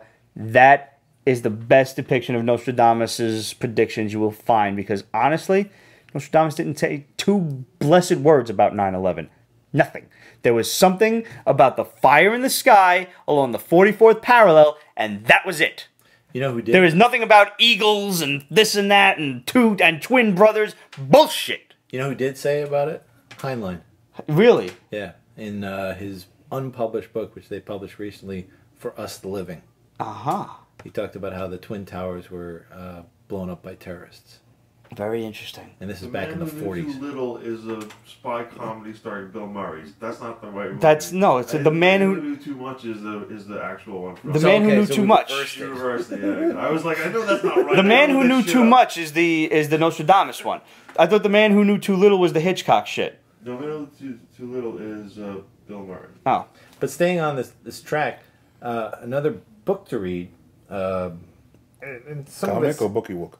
bookie book. You know, no pictures. Well, there's some pictures. Is State of Fear by Michael Crichton, and it's very politically right-leaning. So be careful. But there's one interesting fact. I assume it's a fact. I didn't fact check it, so excuse me. They talk about how in 1989, when the Berlin Wall came down, the media started using the word crisis a lot more. Because when the Cold War ended, there was nothing to report. Now, I watched a recent documentary on like murders in New York. You know, just interesting. They got so many murder shows on like forensic stuff and whatnot. Murder. But one of the things that they talked about was, and it came to like its height, or it started to come to its height in the mid '80s, right around the end of the Cold War and everything. Was if it bleeds, it leads. And you're talking about like murder and stuff, and like I said, they had nothing else to talk about. So all right, let's get some fucking death on screen. Yeah. Which is why these days if you turn on the news, this is why I don't watch the news. It's nothing but bad news. The anchorman could just come out in a robe and a sickle. It's like time for the evening news. Here's who's dead. It's terrible. Comparatively, I remember 2002. I was in Winnipeg, Canada, watching the news, and their evening news was featuring a story. There was a primetime story how downtown people were so rude, and that was their headline for the night. Well, they had nothing else, did they? No, but that's my point. Media cannot report good news. There's like a little 2-minute segment of good news maybe once a week. Yeah, it's about it. It's the respite before. Oh my God, people are dead and burning alive. Yeah, Sir, your house is on fire. Sir, how do you feel? No, sir, I didn't like it. Raise. All right. So what's the beef? Garbage. Really? I didn't care for it. Really? You like that? I didn't read it. I like how they're playing around with how he's eating all this garbage and it's going to affect him. Yeah. I like that. Yeah. Like he eats nothing but burgers and like soda and crap. Uh-huh. Like non-stop. And they mention soda has this. Beef has this, and this. It's a story of this guy whose father is working double, triple shifts at a beef killing spot. It's just, yeah. It's okay. I'm not going to get a second one. Okay. Fair enough. All right. So I think it's time we give some stuff away. What do you think? Yeah. Give scotch away? We can't give scotch away. There's like legal ramifications for giving scotch away. Fucking alcohol, tobacco, and firearms department. Okay. First of all, because of the extreme success of last week's Black Panther contest from the amazingly talented Lizard, we gave away 2 custom-painted Black Panther drinking glasses. Well, guess what? We're running another contest. What you see in front of you is a Black Panther and a Killmonger/Gold Jaguar drinking glass. Can I touch the gold one? You can. You can even look at it. We like the weight of it, the size of it. It's so good. It feels so good in my And hands. the best part is you can use it, you can drink out of it, you can lick the paint, and nothing happens. Did they like hand paint Don't that part? put it in the dishwasher. It's all hand painted. She hand paints every single one of them. But how did she get the... is this brush? Or I would assume... Yeah, it's all brush. I'm assuming the dabs on the helmet for the shine is a dry brush. Okay. Yeah. Nice little technique there. She's gorgeous and talented. Mm-hmm. And So- she's single? No, she's married. She's married. Oh, okay, that makes sense. So, now last week, we had a trivia question for you guys. A Black Panther like- trivia. You look on this, in the inside, Oh. it's different than the outside. Yeah. Yeah. Yeah, the gold is the second layer. It's like an animation cell. So last I week... really want to do a Thor and be like, another! Please don't. Now, last time we had the trivia question of what name did Black Panther go by in the 70s? So as not to be associated with the Black Panther Party, went by Black Leopard for a little while. But we're not going to do that this time. Last time, if you answered the trivia question correctly and you sent all of your entries for the contest, you're still in. You're in the contest automatically. If you entered the last contest and you didn't win, you're in. All you got to do to get some more chances to win this one is go back to the questions at Pete's Basement post. Any questions for tonight's show? Screenshot it, crop it down, repost that photo. Just tag it, Pete's Basement. You know what? Tag it PBBP. What do you think? PBBP. Yeah. I like it. I like it a lot. I Yeah. dig it. Yeah. PBBP. Follow Pete's Basement if you're not already, because you should be. And make sure you follow Lee's Art. That's at LEEZ_ART. Dude, that's a T-shirt right there. PBBP? Yeah, because like the down, up, down. Up, down, left, right, BA start. Yes. Well, I do select start because I play with them. Select start, 2 players, yes. So yeah, repost the photo. As many times as you repost the photo, that's how many entries you get. Nice. So if you repost this every hour on the hour, hey, you obviously want to win these pitches. The pitches. Repost the picture, you want to win the glasses. One more thing about PBB. One more scotch. Scotch pop. I need to smidge. PBBP look almost like a locking sequence. Me covered in peanut butter? Ew. Oh, yeah. Was that not where we were going with that? No, I'm going down the bottom. Doc, find the memory and cut it. Or multiply. You were it? saying? I'm sorry. No, the PBBB looks kind of like a locking sequence within a lock. Ooh. Like a little tumbler kind of thing? Mm-hmm. Like the Four Horsemen. Cool. When I used to have my Mustang, I knew 3 other guys with Mustangs, and we used to run around in a little auto club called the Four Horsemen. Nah. Because we were those nerds. Yes, you were. Yep. And you would be like, hey, I got to tell you something. Just take off. So guys, just go repost the picture as many times as you want. You've got until next week. Boom. And speaking of Black Panther, real quick, remember last week it was bothering me to no end that I could not place where I knew the brother from? No, I didn't know that. T'Chaka's brother.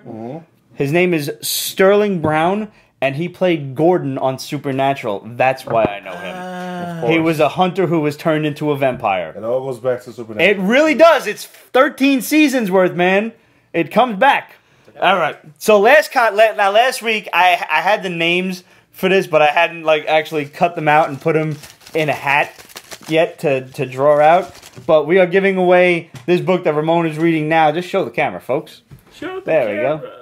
The Collectors Volume 3 from our good buddy Eddie D'Angelini. And violence. if you go on collectorscomic.com, you can order yourself Volumes 1 and 2. And he's got Volume 4 coming out real soon. So, Chris, why don't you draw a name out of that, and we'll see who won the book. Wait, Just is this one. One or is this Just one, just Is one. that one? It's folded, yes. Okay. Who we got? Patrick Montero won. Very good, buddy. That looks more like Patinek Montano. Listen, man, that's my handwriting. It's just fucking 4 years of calligraphy in art school. What do you want me to tell you? Where did you go? Like Catholic school? Art and design. I did actually go to Catholic school for 9 years. Well, that explains it. Look at the pain. Look at the pain. Yeah. Oh my god. It's true. Yeah, he does The a strokes perfect just handwriting. denote a lot of anal sex by the female nuns. I mean, look at the sharpness of the art. They wouldn't use dildos. They would actually just use rulers. Rulers, After yes. they finished hitting your knuckles, they With would... the penguins! Need a pen? Are you implying they had strap-on rulers? Yes, that's what I'm implying. No. Okay. I mean, I'm going to hell already, so I just might as well fast track it. Fisting rulers. Karma checklist. Yep. Yeah. Oh, man. All right. So we had a bunch of questions from last week that we did not get to. Hold on. This is my handwriting. Oh, yeah. That I can read. Yeah. Patrice Montano. I swear it says Patrick Montero. Wait, I need a blank piece of paper so I can write, and you can say whatever you want about mine. Well, I mean, here Just you go. to be fair. So That's, what is- Patrick Montero. Montero. I have to write it in script. You can write it however you want to write it. Mine wasn't even in script.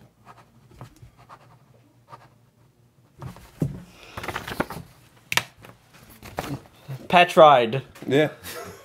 Montero I can read, but Yeah. that's Patride. Patricide. Yeah. So, Patrick, not only are you going to get the Eddie D'Angelini Collector's Comic Volume 3, but you're also going to get our autograph of your name. you ever see, Oh no, I spilled the scotch. you ever see like, you know, handwritten like samples from school children in the 1800s? And How it's nice it just, looks. like fucking amazing. Yeah. And it's like, I've never been able to write like that in my life. Uh-huh. Because we're, I don't know, somehow retarded in this stuff. Yeah, no, we're terrible human beings. Yeah. Like an 8-year-old. Dude, why do you think I keep rooting for the asteroid? Like, we don't deserve it. Just look at any series, and go on any thread of Facebook. You'll find the nicest thing with puppies. And there will be people in the comments who ruin it for you. Between you and the flat earthers, that's why I'm building spaceships. Oh my god, I love the flat earthers. I just read their shit all the time, and I'm just like, My favorite is like someone. you dumb fucks. Somebody made a description of like how the dinosaurs died, and that's because we're on a flat Earth, and the asteroid hit one side of dinosaurs. It flipped over? No way! The best reasoning I've ever seen was if we were on a flat Earth, cats would just throw everything off the edge. Did you see? Did you see the tweet to Elon Musk as Elon Musk said that Why don't we have a flat Mars society? Because that was one of the best lines I've ever heard. Yeah, they were like, "Oh no, we actually can see that Earth is round, and that's already been proven." But the flat Earth is. They actually tweeted Elon Musk and said to him that, Like, no, we understand Mars is round. It's just Earth is flat. I watched a video the other day of like this ice ship in Antarctica. "This is why we're not And first it's- in math and science." It's going straight through the ice. It's like chipping the ice, and it gets to a wall, and then it backs up, and then it goes another way, and it gets to a wall, and it goes like backs up, and it goes like another 10 feet, and it gets to a wall. Like, it's a fucking glacier, you dumb fucks! It's miles upon miles long. Yes, of course, it's going to look like a wall. How about one? There's got to be one dumb rich asshole that you can convince to join the Flat Earth Society that can get a helicopter and go over the Antarctic glacier. Prove it's not a wall. Why don't some rich dumb fuck get in a rocket and shoot himself into space? Well, that guy tried, but the other guy. yeah, that guy. What happened to him?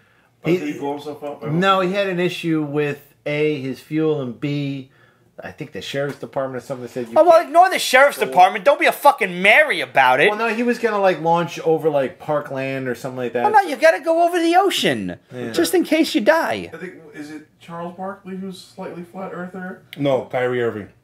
No, but Charles Barkley. I think Charles Barkley might Drew? be too. Yeah, and Uncle it's like, Drew? dude, Uncle Drew? Charles, how many times have we been in a plane, like flying over the, from one coast to the other coast, or like, When you're in first class, you don't. Well, in their defense, you can't. You can see like a curve, but it could be seen as like it's part of a.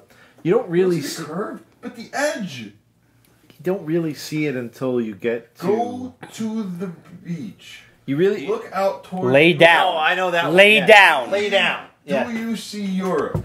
No. Case in point. Well, my eyes aren't that good. Yeah. The best way we're gonna solve this is just getting people to ISS more often, and they just like every 19 minutes it goes around.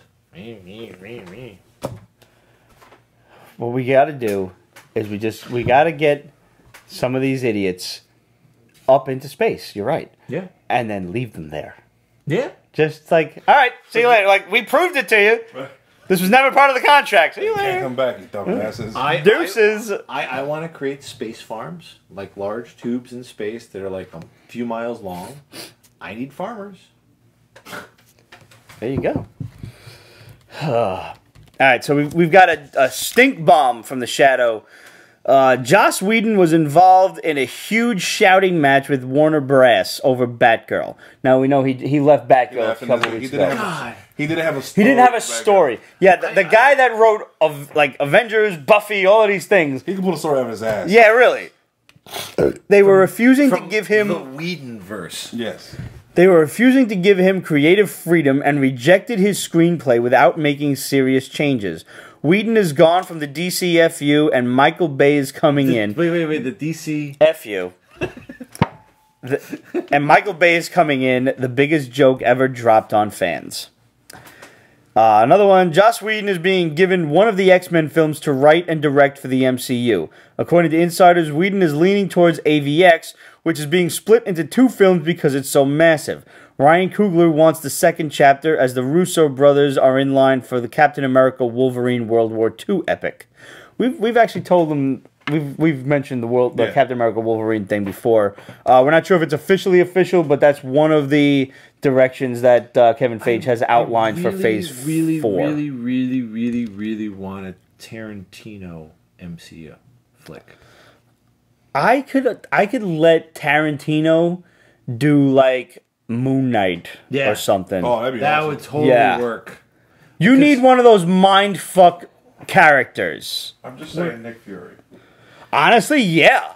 You could definitely do a Nick Fury Tarantino flick. Yeah, especially if you go back to like Steranko style. Yeah. They're used to working together. That was Say Hydra That's again, true. motherfucker! Absolutely. I dare you! Absolutely. Yes. Totally rated R. Let it happen. Even if you want to go back to two-eyed Nick Fury, I don't care. Do it. He would gladly do the one where he loses his eye. Twice the eye, double the fun. Joss Whedon has an upcoming meeting with Kevin Feige about directing Black Widow following his departure at DC Films. All right, that's good. Do we have any other Shadow information? Okay, good. You know, one other thing to say about the whole MCU, DCU, I wish they went art film. You know, not... Like Amelie art film? No, like Tarantino... She was naked in that, by the way. It was worth watching until the end. Tarantino, like, or the whole long pause film.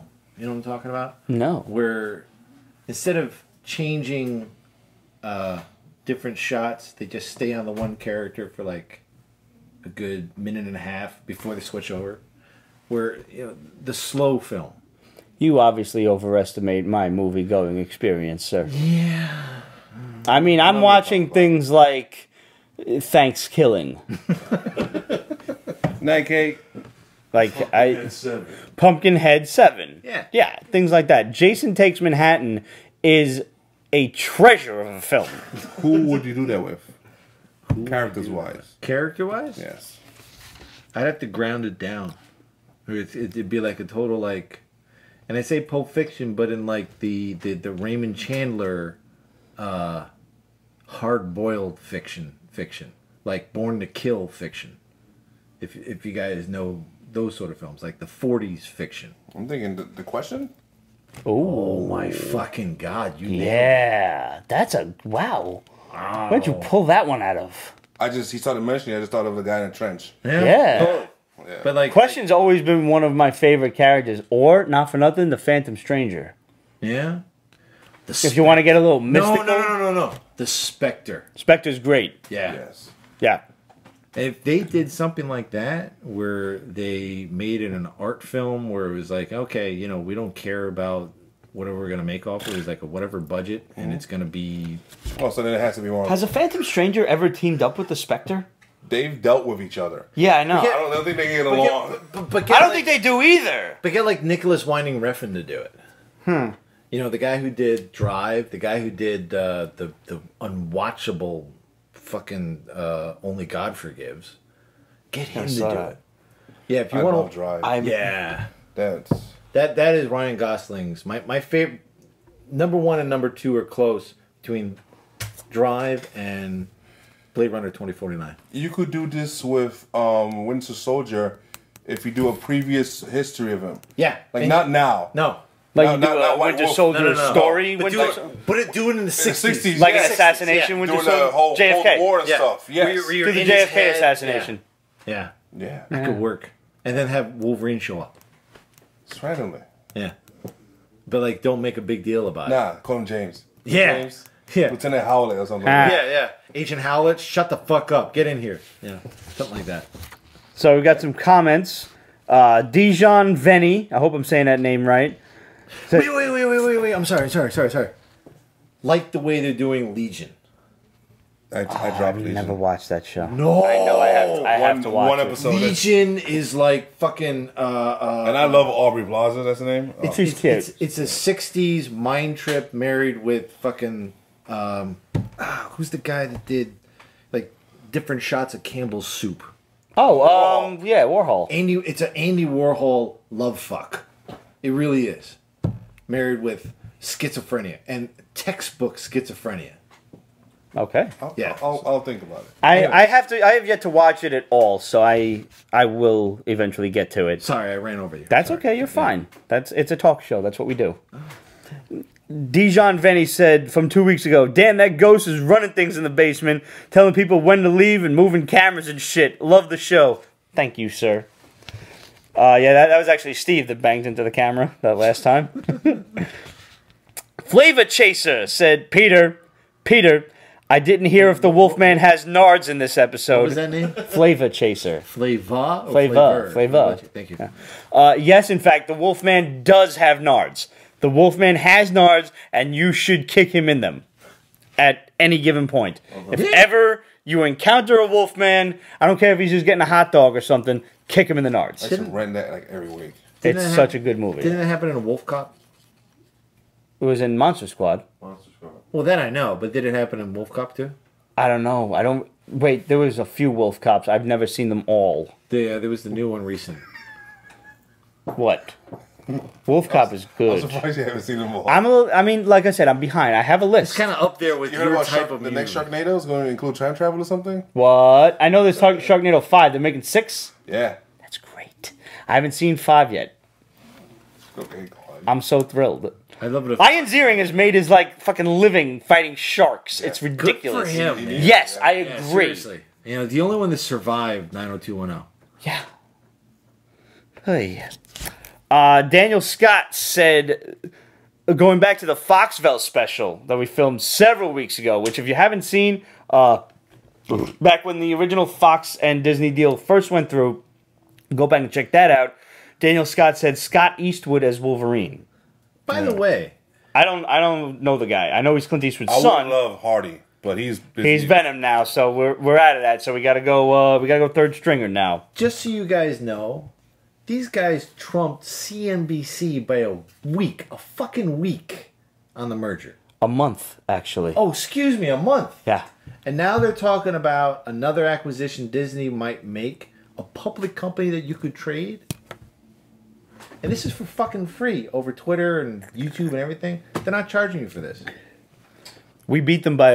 I actually have the original video in that Foxville video where it says, like, here's this information, and it was in, like, September, and the notification of the merger came out in, like, early November. We beat them by a fucking month. Yeah. Are you kidding me? And this guy at CNBC was like, I was the first one to break the story. Yeah. Fuck you, dude. No, you weren't. I'll kick you in the nuts, too. Who said that? I don't remember what his little twerp's name is. Did he have brown hair? Yes. Okay. Yeah, I hate that guy. That guy, I used to walk by him on the street and say his name and say hello. He would just say nothing and Dick. keep walking. I hate people like that. You're a fucking news anchor. You're nobody. You're pathetic. Your mother probably cries herself to sleep every night. $400,000 working. And there you go. You can stiff. take it to the action. Anyways, yes. Go Yeah. on. no. I forgot to say you raped their mother. Not yet. I mean, they really got to deserve that. Okay. Dijon Venny. Liz, this is for you, dear. Why would you put mustard on popcorn? Why not? Wait, Liz doesn't? Yeah. Would you argue with her putting on mustard and popcorn? I mean, that's a little weird, dude. I do it. The cheese, I'm yeah. gonna do it now. I never thought of it. I mean, I'm doing it. I have to try it, Fuck but yeah. I'm gonna. I don't It's know like a if I'm gonna- threesome. If I'm presented with it, this is happening. I mean, yeah, you definitely should. I don't know. I don't know if I'm a threesome kind of guy. Then I gotta buy all new clothes. Seinfeld reference you made to me. Where's Steve for this? I mean, when do I get to make these Seinfeld references? Wait. No, I'm absolutely a threesome guy, and I don't need new clothes. It's Thank a Seinfeld you. Oh, reference.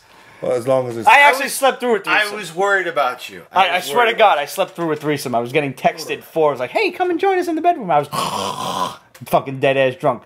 I woke up and I actually tried to slit my own throat. I didn't. I don't. No, suicide's not fucking cool at all. And you should. There's always tomorrow. There's another threesome around the corner sometime. Don't do that shit. We can't be friends anymore. You can joke about it, but I mean if you needed more proof that the gods hate me, there you go. And that's definitely, yeah. No, they just like to laugh at you. They do.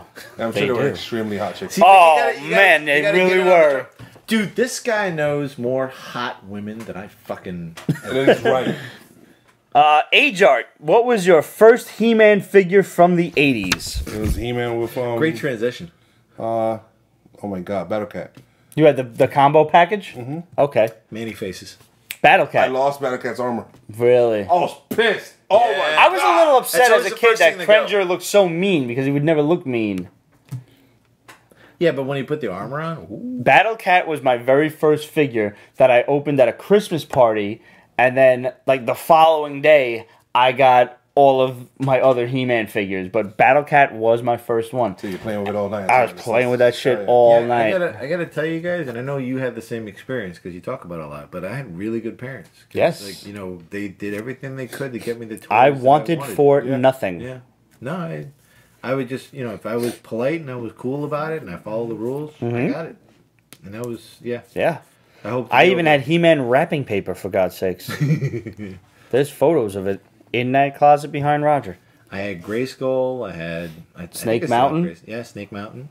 Yep, I had a lot of the vehicles. I had almost all...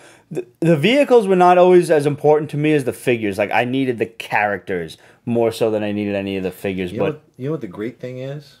The things that my parents bought me when I was a kid, I'm sharing with my son now. That's awesome. That is awesome. It's awesome that you still have them. Yeah. My mother got rid of most of mine. No, I still have my mother G.I. Joes. She did at the beginning, but then she realized how important it was to us, and she stopped. That's good. Any toy you never got that you always wanted? Yeah, I'm 35 years going. Still haven't gotten the USS Flag. Oh, that's ridiculous. I, for the longest time, was the Millennium Falcon, and when I got my first credit card, that's the first thing I bought. That's nice. Yeah. I always wanted the So, which one? vehicle Voltron, and now Thundertank. I got that son of a bitch. Oh, I have two. Ah, you never had I that? can give you one. I can give you one. I gotta find it. I'll give you one. If you can, sure. Awesome. Yeah. Okay. I gotta find it now. Then you need to eBay yourself a Panthro, I think, sitting there. Yeah. Which was infinitely better than any Black Panther fucking movie. There was actually a T-shirt they made of it was Black Panthro, and it was like the Panthro's face, but Yeah. done over with the Black Panther But wait, mask. Didn't he do that? And like later on in the seasons, he had like this like suit that he had. Didn't or my I don't think so. juxtapositioning things. I don't think so either. No. Not to my recall. Yeah, he was so awesome. He didn't need a suit He was awesome. as long as he didn't shave his loincloth. You guys got to check out Nothing Happened Today on Instagram. This dude is one of the best. Just he takes 80s comics and shit, and he makes funny stuff out of it. And the most recent one was He-Man shaving the fur on his loincloth, and it's just he's shaving it off, and it's not a loincloth. It's Never a loincloth. Never. just oh He's man, one of the most twisted minds. yes. And just like always comes up with like the really sinister twist on something you love. I mean, Yes. it was the early He's '80s. so That's good. what they did. Childhood ruined. He like I'm actually jealous of his like twistedness. Yeah. He's so fucking good. Nothing happened today. Nothing happened today. He's great. That's a great line too. Yeah, it's true. And you're kind of just like, what did happen? There was, he did the Family Circus one where the, Nah. oh what, no, maybe it was Curious George where he was looking in the xenomorph pod and he's got the face hugger on him. That's the page at share. Nothing happened today. Yeah, Never mind. that's the Instagram page at Nothing Happened Today. So Librarian Kate said, now that Joss Whedon is off of Batgirl, who would you want to take over? Batgirl. Give that shit to fucking Tarantino. Batgirl. I don't know. No. So the problem with Batgirl is that eventually down the line she has to run into the Joker, Right. and DC's Joker in that situation is just Then it should be Nicholas Winding Refn because he is a sadist. Like if you ever watch Only God Forgives, and I watched it because of Drive. But her first movie shouldn't be with the Joker. No, not at all. Origin. It should be her becoming Batgirl. But he her can build watching towards that. Batman, If he signed up for 3 idolizing movies. him. I would watch a Batgirl trilogy. Yeah. Idolize Batman, become Batgirl, etc. See the failings of her father as a cop in a corrupt precinct great who story. can't... because it'd be like Achilles. You know Achilles is eventually going to get killed. right. But you want to watch the journey to Yep. that point. Yeah. You still read the Iliad. That was a great book. I liked it better than Couldn't the get Odyssey. in. Really? I couldn't get into the Iliad. I tried numerous That times. was great. Balance the spear far shadowed. Yeah. So much talky. At least the Odyssey had adventure and people turning into And pigs. Cyclops and people who wanted to fuck you for Nobody! centuries. Nobody has blinded me! Well, then shut the fuck up and go back inside. If nobody's blinded you, what are you yelling about? I'm just saying. Chose pigs Absolute. over lesbians. Ugh. What's the best thing you've ever eaten that doesn't include pizza? Oh, see, this is a weird question. Steak. Because, all right, you think about steak. Let's say Peter Luger. Peter Luger's is a good steak. But you think about your mom's No. or your Sunday grandma's favorite meal. Can you compare the two? Whoa. Tomahawk steak, Austin, Texas. Never been to Texas. I don't think pizza allowed in Texas. Wait. A tomahawk steak. This entire sentence is begging for the joke. It really is. What is the best thing you've ever eaten that doesn't include pizza? What was that stuff? We used to eat it all the time back in the day. Oh yeah, pussy. Honestly, that's the first thing I Honestly, the first thing I thought of was like a fucking Five Guys burger. So, but I'm ashamed. I should have been thinking of that. I should have been. Pussy's the answer. Was it a sweaty pussy? Was it No, it really wasn't. It was little and like just tiny. It's like, oh, damn scorched the earth, pinch bitch? it, and you're like, oh, you little fuck. Wow. Come here, See, you. see, if Ramon had seen Jay and Silent Bob Strike Back, he would have gotten that joke. I don't remember that scene. Damn it, Ramon! I just I remember don't care if it came When he Cop said, when she said, oh man, which we're actually gonna get to that in a moment. Okay. Now that you mention it, But seriously though, tomahawk steak in Austin, Texas, or any part of Texas, it is. No, I'm sure beef in Texas is just... seriously though, Or- Peter or Luger's like Chicago. I starve myself What? before I go to Chicago. Peter Luger's. Really? Chicago steak. I eat nothing but like let's say a English muffin with some cream cheese before I go to Luger's that night. I know I'm getting some fucking food. And then go down the street and get a cigar. So Absolute, since you mentioned Cockknocker, Absolute also asked, "What's your favorite Mark Hamill role?" I always laugh at Cockknocker. Slipstream. I'm gonna say the Joker, Yeah, me truthfully, but Yeah, only because Cockknocker's a close. Even before Luke Skywalker, Cockknocker's a close second. To hell with Luke Skywalker. I got punched in the fucking dick by a guy named Cockknocker. Avenge me! You need to like. And it was like- Could you just come over one day and we could watch Jay and Silent Bob? We don't even got to watch the whole series, but you need to see Jay and Silent Bob. So Absolute also said, which superhero would you like to take into battle with you? Duh, Punisher. Right now, Wolverine. A teleporting Wolverine is scary. That's true. what That's kind true. of battle? What if it's like a rap battle?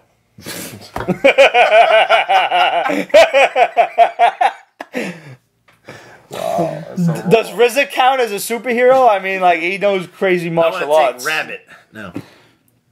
No, the reason why I asked is like, is it kind of like, is like an open field war battle? Is it like a stealth battle where you go in and, you know, at the middle of the night and just like do shit like that, or what? Sun Tzu, motherfucker. I'm going to stick with Punisher. I think Punisher. Yeah, 'cause Punisher can pretty much... when in doubt, he's going to shoot you. That's a negative. Done. I'm going with Captain America. I got Wolverine. Daniel Blank. Do the watermarks found in old comics decrease the price of a comic? Like the odd white space you'll find on a page where ink never touched it. In all my sparse CGC grading experience, I've never seen anything that said watermark on X page or whatever. So I'm gonna go with a no. Yeah. You know, sometimes there are just printing errors back in the old days. Yeah. You know, sometimes you'll even catch a page that is a little cockeyed. Yeah. You know, it is what it is. The only time I've ever seen any sort of printing error affect a grade is on baseball cards. You will have like a centered grade, like how good, not centigrade. Don't get confused with temperature. You know, room temperature. But the card scientist. is, you know, how centered the actual image is on the card. Because sometimes you'll get a baseball card that off to the left or off to the right or up or down. And you're like, most of us would not give a rat's ass about that. But if you want that 10 out of 10 51 Mickey Mantle card, you know, you're going to want the most centered thing you can possibly get your grubby mitts on. Want to give a shout out to Damon Clark, who hit us up on Instagram, said, good fucking show, subscribed. Thank you, sir. I owed you that shout out for like 2 weeks, and I apologize for the delay. J_H2187 said, what do you think of the CBCS casing versus CGC? I love the new CGC cases with that little grip that they've got in the back. It took me a little while to get used to it, but I really like it. And I think, okay, there's like the original CGC casing that was, you know, and the original like top header, and then they upgraded and they changed the header, and those casings were okay. And then CBCS came out, and those casings were beautiful. They were crystal clear. They were nice. And then CGC was like, oh, shit, we can't let these people take our thunder. So then they came out with these awesome, dope casings, which had their problems. They were, like, too tight on the books, and they were causing bending. Yeah. So, like, it fucking sucks to get a 9.8 grade, and meanwhile, the comic is actually bending inside of it. So, CGC... And that doesn't stop. No. CGC has apparently rectified that with their new, new boxing and everything. And I actually find that their plastic seems to be clearer, and I can get a better grip on it. They're also much harder to crack. So if you're one of those who wants to get a graded book and then later on go get it signed, you will want to let a professional crack that for you. So to answer your question, old CGC casing, CBCS, new CGC casing. And that's my order. You ever gone to a museum and actually seen some of the books that they've like collected from like monks from 600, 400 years ago that are just sitting there with the book open and looking at the pages? I would love to. Yeah. I would like to like toss through that book. I want to know what's on the other pages. That's my thing too. But yeah, it's at the Met. They have a display. You can go to the library, the Ghostbusters library, and yes. like actually thumb through like books from the 1600s. It's incredible. Yes. So you're touching pages that are that old that have seen the Renaissance. Do they make you wear gloves and shit? They should. They do. Yes, they do. Hope they have my size. They watch you. But that makes me think of the comic books we're collecting now. Some of them will show up 400, 500 years from now, and there'll be a time capsule from what... God, that was the good ones. What? It's like, you know, oh, and here's a great one to end the show with. Since we're getting a new Weird Al song tomorrow, Librarian Kate said. Now. Well, actually, it dropped at midnight. Yeah. I'm not sure if that was midnight Eastern time. She told me it's already out. Oh, it's out? Good. So it's the Hamilton Polka, based on Hamilton the musical. Not the Hamiltonian. Sorry. And it's a polka. What is your favorite Weird Al polka? Good question. That would actually, for me, be the one. I don't remember exactly which one it is, but I can Google it right now. But it is the one with Enter Sandman and Ice Ice Baby. Ah. Not that up on him. I can't, arbitrarily pull one out of my head. That would be Polka Your Eyes Out from Smells Like Nirvana. Yes, Polka Your Eyes Out was the best one because when all of a sudden he turned around and was like, exit light, enter night. It's just, I mean... He's brilliant. Weird Al is amazing. He truly is a national treasure. What's his IQ? He's got to be brilliant. I mean, yeah. Have you ever tried to come up with a fucking song parody? It's like impossible. Nope. One of the best Weird Al songs I've ever, one of my absolute favorites, is about 2 minutes long. It's called Since You've Been Gone, that he does with his band. And I mean, it's all a cappella. It's flawless. When you get a band like that together just for so long, they're able to play off of each other so well. And in the song, he talks about how he's so upset about his girl leaving him. And, since you've been gone, it feels like I've got an ice cream headache that won't go away. It's like you dropped a 2-ton bowling ball on my toe. It's like I French kissed a cactus or whatever the hell, the lyrics are. And the song culminates with, since you've been gone, I feel so bad. I feel almost as bad as I did when you were still here. Deuces. Such a good song, and it's so classic doo-wops. Like, it's absolutely incredible. You have to understand, like, Weird Al was my 80s music. If a song comes on, like, I don't know, Another One Bites the Dust from Queen, was that Queen or Aerosmith? It's Queen, right? Yeah. Thank you. I don't know why the fuck I had a brain fart there. Or is it Bowie? No, it's definitely not Bowie. Sorry.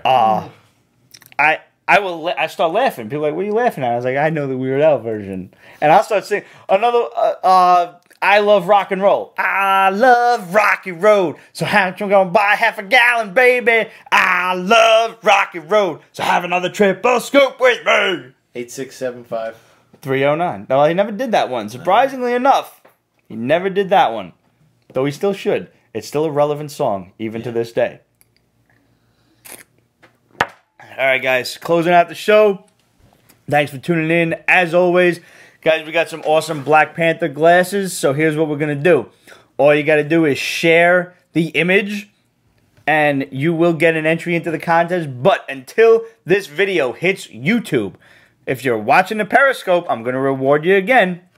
If you share that image between now and estimate Tuesday, whenever the YouTube video goes up, you will get 3 entries into the Black Panther contest. 3. All you got to do is repost that image. Follow Pete's Basement if you're not already. Follow at Lee's Art, Leez_art. That's all you got to do. Seems pretty simple, right? Yeah. Seems simple enough. And if you just won a contest, you can't win this. And if you just won a contest, sorry, you got to wait till the next contest. You can't win this one.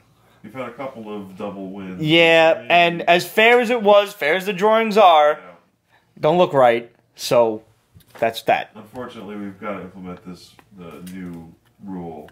Yep. So if you just So- won a contest, you can't win another one right away. So maybe, if you're not totally sure about this contest and you think maybe next time is when Pete gives away that Amazing Spider-Man #1, maybe that's the one you want to wait for. I don't know. Yeah. Probably not. And then Probably not going to happen. And then Race Quintero. And then Patricia Montero will, be able to enter after that one. Yeah. Patrick, I'm sorry, buddy. You just you are going to get all 4 signatures. We're going to make Roger sign your name too, just for the hell of it. And guys, make sure you tune in to Pete's Basement Extras. We've got all sorts of fun stuff going on there. We're going to have an uncut episode of the last one. With Red and Liz, because there was a lot of nonsense that got cut out of the YouTube version of that. Longer and uncut. You folks who have watched the Periscope video, you already know the kind of craziness. There may even wind up being an uncut version of this one that goes up. Who knows? So you got to go on Pete's Basement Extras and make sure you subscribe. Obviously, make sure you subscribe to the Pete's Basement YouTube, like the videos, and comment as often as you can because, honestly, it really helps us out, and we love you for it. And we will always give you a shout-out on the show when you comment on the YouTube videos. That's 2. Finally, represent.com/store/Pete's Basement. Go and pick up a t-shirt and go and pick up a Pete's Basement Supports MS Research t-shirt. It's a special edition shirt from March, and all of the profits from the shirt sales go toward MS Research charity. And like I said, we are working on a CP charity because that is also this month, so we'll keep you posted. Hopefully we got some info by next week because you really wouldn't believe all the loopholes these charities make you jump through just to... I'm trying to give you people money. Take it. It's yours. Reminds me of the... Brad Pitt from... No, I was thinking of... who's the guy that was in Pink Panther?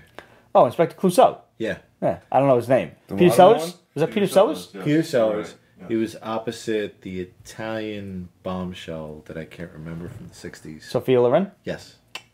And he was given a certain amount of money and to basically make a business out of, and she was going to become poor. And First of all, Sophia Loren is still hot. Yeah. Ridiculously hot. But there's that image of her in like a fucking bikini, like she's looking like this, and it's like, everything you see, I owe to spaghetti. Yeah.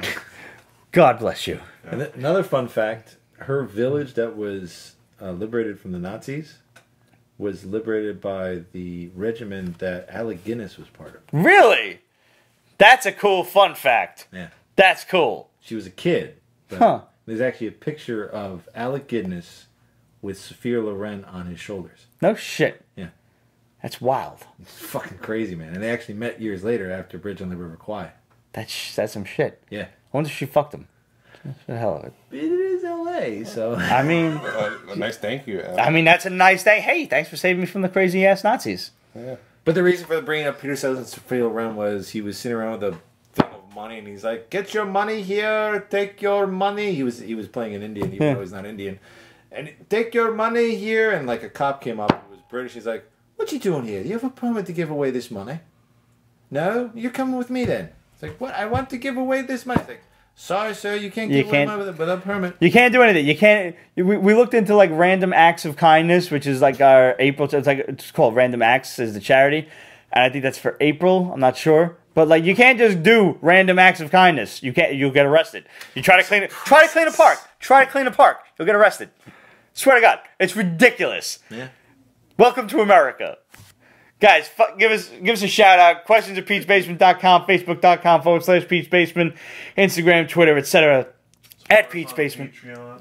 And if you got some extra scratch running around, support us on Patreon. It's Patreon.com/Pete's Basement. You guys out there, we appreciate every month. Every red cent you guys throw. You're kicking in, and we really do appreciate it. You can even use rupees. You definitely paid for our server this year. And Definitely did, yes. That was really great. You paid to keep us on the air. Yep. Really do appreciate it. So, guys, we'll see you next week. Cheers.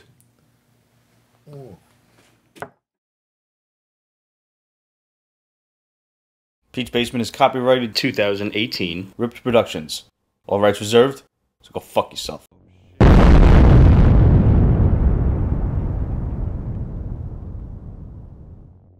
Iron Man 1, I still remember watching it having my mind blown, and I texted, we were like, I don't know, several months into doing the basement. It was 2008. And I texted Ramon, I'm like, yo, man, I just saw it. And he's texted me, and he's like, did you stay after the credits? And I'm like, who the fuck stays after the credits? No! And he's like, oh, you didn't see it? See what? I had to go home on YouTube and watch some dude with a fucking video camera like this just having an embolism while he's trying to film the shit. If you're in my house and I'm talking to you, you've already got one up on the last guy who was in my house. Exactly. I threaten to stab Ramon at least once a week, and we're trying to get over winter here, you know? Yeah, that's true. Don't bring it back. Don't invite it back in. I'm really, like, I'm rooting for global warming to the point where I go outside with, like, aerosol cans, like... Global warming does not mean the planet... It's a joke! Just... Don't be that guy. You know how many comments I'm already gonna get for that? Motherfucking keyboard scientists want to tell me all about global warming and shit. Hashtag Pete supports climate change.